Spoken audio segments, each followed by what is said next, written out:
Tingnan natin yung mga tanim ko. Ayan na sila, oh, mga talbos ng kamuti. Nandito nakahanging.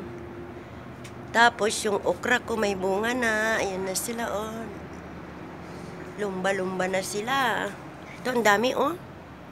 Oh, kahit na biro mo, ang puno niya ay 6. 6 sila sa isang paso. Yung mga sitaw ko malapit nang magbulaklak. Andyan na sila, oh. Nakakatawa, guys. Kasi madali na sila, malapit na silang mamulaklak. Tama, siguro January.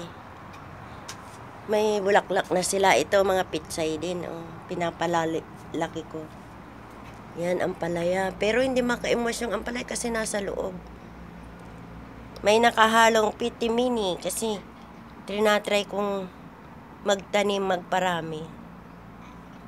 Yan. Mayroon pa ako ditong maganda. Ito siya, oh. Ang laki na niya. Diba, guys? Ang dami. Nagtampo yung kalabasa dahil lagi kong kinukuhanan ng talbos. Ayan siya. Di na tuloy lumaki. Mayroon pa akong ipakita. Ito. Dami na niyang bunga. Ayan na sila. Lumalaki na. Ang dami pang bulaklak. Lahat ng sanga may bulaklak.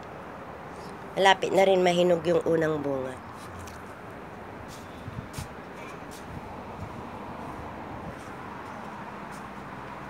Ito maganda, guys. Oh.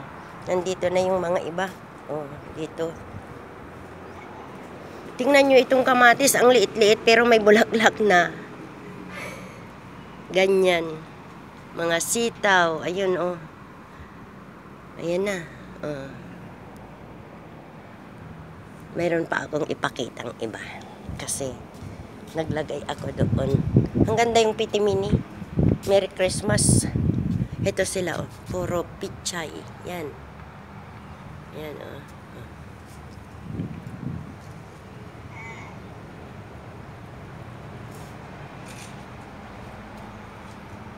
Laki-laki. Ang dami nila, no? Okay, guys.